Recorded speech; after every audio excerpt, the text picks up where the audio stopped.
യോശുവ അധ്യായം 11.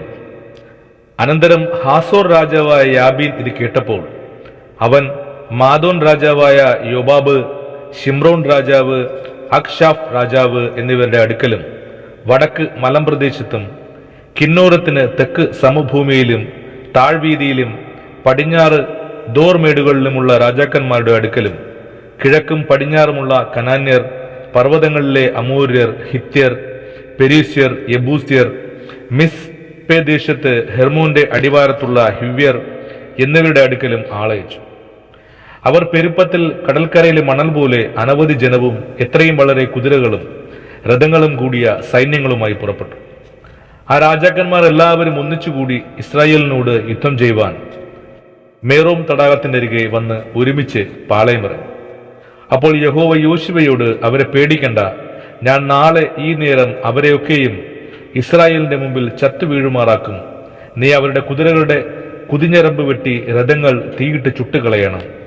അങ്ങനെ യോശുവയും പടജനമൊക്കെയും മേറോം തടാകത്തിനരികെ പെട്ടെന്ന് അവരുടെ നേരെ വന്നു അവരെ ആക്രമിച്ചു. യഹോവ അവരെ ഇസ്രായേലിന്റെ കയ്യിൽ ഏൽപ്പിച്ചു. അവർ അവരെ തോൽപ്പിച്ചു. മഹാനഗരമായ സീദോൻ വരെയും മെസൊപ്പൊത്താമ്യ വരെയും കിഴക്കോട്ട് മിസ്പെ താഴ്വീതി വരെയും അവരെ ഓടിച്ചു. ആരും ശേഷിക്കാതെ വണ്ണം സംഹരിച്ചു കളഞ്ഞു.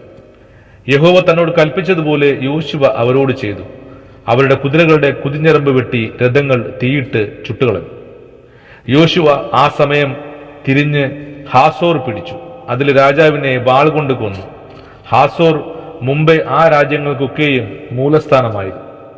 അവർ അതിലെ സകല മനുഷ്യരെയും വാളിന്റെ വായ്ത്തലയാൽ വെട്ടി നിർമൂലമാക്കി. ആരും ജീവനോടെ ശേഷിച്ചില്ല. അവൻ ഹാസോരിനെ തീ കൊടുത്ത് ചുട്ടുകളഞ്ഞു. ആ രാജാക്കന്മാരുടെ എല്ലാ പട്ടണങ്ങളെയും അവയിൽ രാജാക്കന്മാരെ ഒക്കെയും യോശുവ പിടിച്ച് വാളിന്റെ വായ്ത്തലയാൽ വെട്ടി നിർമൂലമാക്കി കളഞ്ഞു, യഹോവയുടെ ദാസനായ മോശ കൽപ്പിച്ചതുപോലെ തന്നെ. എന്നാൽ കുന്നുകളിലെ പട്ടണങ്ങളൊന്നും ഇസ്രായേൽ ചുട്ടുകളഞ്ഞില്ല. ഹാസോർ മാത്രമേ യോശുവ ചുട്ടുകളഞ്ഞു. ഈ പട്ടണങ്ങളിലെ കൊള്ളയൊക്കെയും കന്നുകാലികളെയും ഇസ്രായേൽ മക്കൾ തങ്ങൾക്ക് തന്നെ എടുത്തു. എങ്കിലും മനുഷ്യരെയൊക്കെയും അവർ വാളിന്റെ വായ്ത്തലയാൽ സംഹരിച്ചു. ആരെയും ജീവനോടെ ശേഷിപ്പിച്ചില്ല. യഹോവ തന്റെ ദാസനായ മോശയോട് കൽപ്പിച്ചതുപോലെ മോശ യോശുവയോട് കൽപ്പിച്ചു. യോശുവ അങ്ങനെ തന്നെ ചെയ്തു. യഹോവ മോശയോട് കൽപ്പിച്ചതിൽ ഒന്നും അവൻ ചെയ്യാതെ വിട്ടില്ല.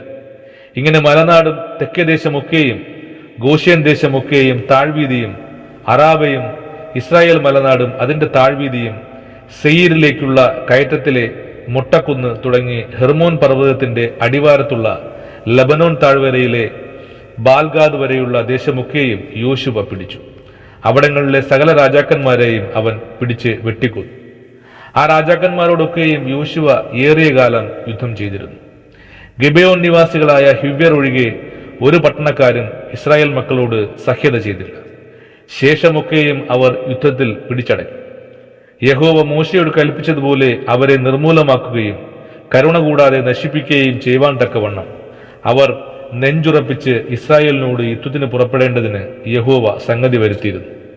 അക്കാലത്ത് യോശുവ ചെന്ന് മലനാടായ ഹെബ്രോൻ, ദേബീർ, അനാബ്, യഹൂദ മലനാട്, ഇസ്രായേല്യ മലനാട് എന്നീ ഇടങ്ങളിൽ നിന്നൊക്കെയും അനാക്യരെ സംഹരിച്ചു. അവരുടെ പട്ടണങ്ങളോടുകൂടെ യോശുവ അവരെ നിർമൂലമാക്കി. ഗസയിലും ഗത്തിലും അസ്തോദിലും മാത്രമല്ലാതെ ഇസ്രായേൽ മക്കളുടെ ദേശത്തെങ്ങും ഒരു അനാക്യരും ശേഷിച്ചിരുന്നില്ല.